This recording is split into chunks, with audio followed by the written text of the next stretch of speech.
ये मंदिर विशेषत्व है एठी जगन्नाथ अच्छा ये बहुत पुरातन जगन्नाथ ये मालिका वर्णित आगुरी लोक अवश्य जानी नथिले प्रार्थना चैनल है लोक जान धीरे धीरे आरंभ कले जनसमागम बढ़ा धीरे धीरे बढ़ुचे किंतु ये मंदिर मंदिर बहुत विशेषत्व अच्छी बहुत पुरातन मंदिर ये से कि ना हूँ दधिवामजी मंदिर पुरी रे जेते दधिवामजी ये भी एक अन्यतम दधिवामजी मंदिर।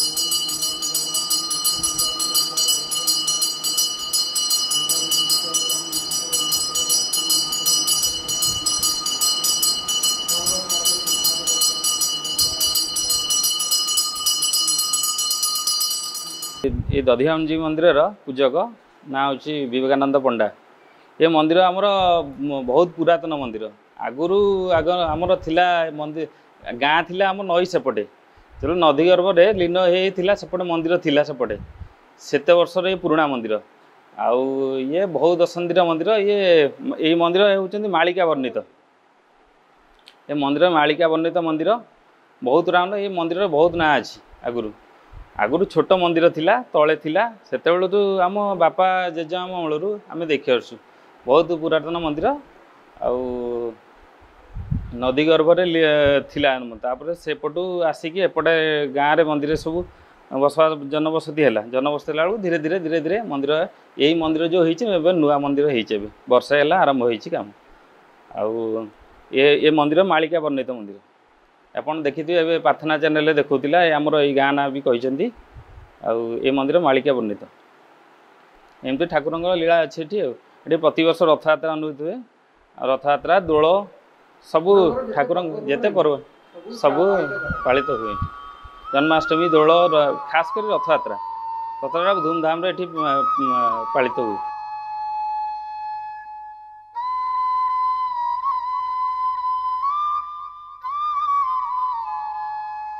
बहु पुराना 500 वर्षर ठाकुर किंतु आमे 500 वर्षर जो पुराना मंदिर थिला से मंदिर वर्तमान नहीं मंदिर नदी गर्भर थिला पुरीर श्री श्री गजपति महाराज को मंदिर प्रतिष्ठा करथिले से समयर मंदिर आम नदी गर्भर भांगी जा द्वारा सतरे पड़ी नुआ मंदिर ये तैयारी लोक मैंने से ठाकुर को उठेकी उद्धार करके रखी टेम्पोरारी गोटे मंदिर थिला ये मंदिर नुहे तो ठाकुर घर करी टेम्पोरारी रखी से घरे सब पूजा नीति हुए आम ठाकुर होती 500 वर्षर से विग्रह 500 वर्षर अच्छा कि मंदिर आम 2022 मसीह मंदिर प्रतिष्ठा है से दिन ये नुआ कर ठाकुर मंदिर प्रतिष्ठा होगी पूजा पाँच मुझे को आसूसी ये ठाकुर आमर एत वर्ष है दधिवामजू थे आमर एका दधिवामजू ये अच्छा से आम प्रतिष्ठा समय 2022 मसीह प्रतिष्ठा है बहु पंडित बहु विज्ञ लोक मैंने आसिले से आमको कहले जे ये हूँ मालिका लिखित ठाकुर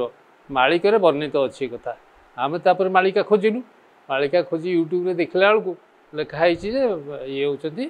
बामन क्षेत्र मालिका वर्णित ठाकुर ये तेणु आम से दिन जानिलु जे ये हूँ बामन क्षेत्र ये दधिवामजू बहु काल प्रतिष्ठित होकर अच्छा आमर नीतिकांति पुरी श्री जगन्नाथ मंदिर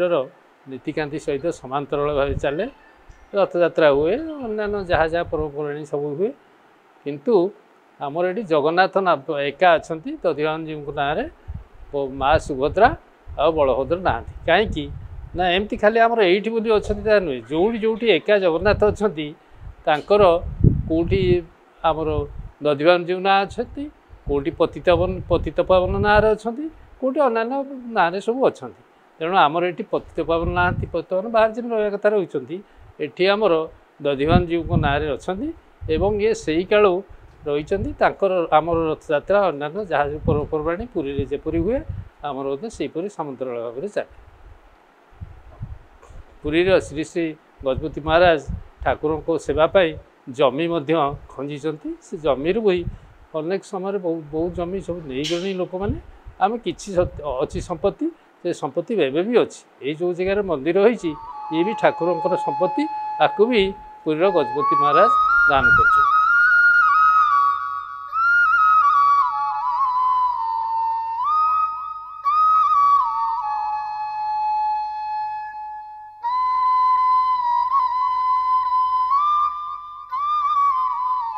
कटक उराली ग्राम बा गोपालपुर प्रभु वर्णना कर महागुप्त कल्प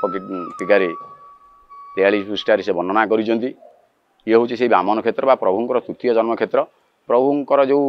टिके लिपिबद्ध कर विषय आम कि दर्शक बंधु को जनइबा कहली तृतीय जन्म कथा कहि बुझाई तृतीय जन्म हेबी गोपालपुर जे पुर माने एटा गोपालपुर तृतीय जन्म हेबी गोपाल जे पुर नाम बही मुई सारंग जे धर पिता मातांकर नाम बही हे राम शुण मन दे भक्त कौ अच्छी नाम पिता मोर गोपीदास कौ अच्छी सत माता नाम कुंती देई एकथाटी सत गौड़ घरे जनमीण थिबी जे मुही गोधन चराई जीवी उरालीर भूई बाटरे भेटिबी मुही प्रभु वनमाली तांको संगे खेल खेली आसीबी बाहारी महानदी कूदठारे पुणी देखा देवी झिंकिरिया ग्राम रे जे पुणी प्रकाशिबी यह शुणी रामचंद्र कहंती वचन कुह प्रभु तुम्भे केते ठारे काम पितांकर नाम अटे मोर कृति चंद्र मातांकर नाम अटे जशोदा दे चांद तांकरी गृह मुई जन्म होइतेबी से प्रभु कहउछंती ये उराल प्रभुंर तृतीय जन्म जो चौधरी केतेटा क्षेत्र अच्छे प्रभुंर जो क्षेत्र निर्मित करार ये प्रभुंर हूँ तृतीय क्षेत्र बा तृतीय जन्मस्थान तेणुक यही प्रभु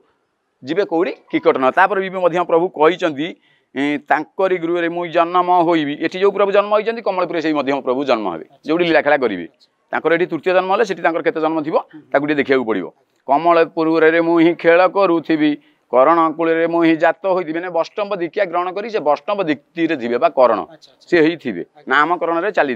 राम बार्गरे मुही लीला आरंभी कहली बुझाई राम 3 जन्म कथा न कहबू काहे गुप्त बारता कहीदे प्रभु गुप्त रखिए किंतु कोठधन मुकुला हे गुप्त न कहले कुटुंब न कहले कूल भासी जाऊँ मैंने धर्म भासी जाऊँगी तेणुक आज कोठधन मुकुला हबार था गोटाए तादेह किए बालुंगा अझटिया भक्त थी सी खाली कोठधन मुकुला कर कहीं ना समय कोठधन मुकुला ना भक्त मैंने उद्धार हेनी उजागर हेनी उजागर ना भक्त उद्धार हेनी तेणुक बड़ बसु समय कथा जाओ ये समय आम आज आसी देखुचे ता उरालीर आ पूर्व अच्छी चहटा घाट जोटा कि आमर भुआशुणी पीठ आठी थे विराट राजा चौद्वार बड़ गादी अच्छी चौद्वार आज्ञा आज्ञा राजार अच्छी विराट राजा थे से 4टा द्वार अच्छी 52 मुठा चाबी लगी पितलर कबाट लगी से अस्त्र विस्त्र सब जिनस रही से राजा अमल सब सुसज्जित होगी अच्छी सब जगार विशेषत्व अच्छी तेणु जो जगह को आम जा दर्शक मत उचित बार्ता आम पठेगा ये जगह ये प्रभु लिखिं यही समय प्रभु आसवे कि गाई चरवा जगह से बुलूथे ये जगह क्षेत्रीय मैंने उराली गाँव में माने सी गोरु चरवा सागर श्रीकृष्ण अवतार प्रभु करते गोरु सागर बुलूले से कहते उराली भूई लिखिं गोपालपुरा टोटाल लिखिं तेणुक देखो आज्ञा 600 वर्ष तल लेखा आज आम जो जगह छिड़ाई से सत्य सत को दर्शक मान पहुँचा आमर जो विकल मन तेणुक से दिखे जय हो समस्त मंगल करूँ प्रभुंर जय हो भक्त मान नमस्कार पूर्ण हो जय अच्युत जय पंचशखा जय जगन्नाथ जय जशवंत जय बलराम।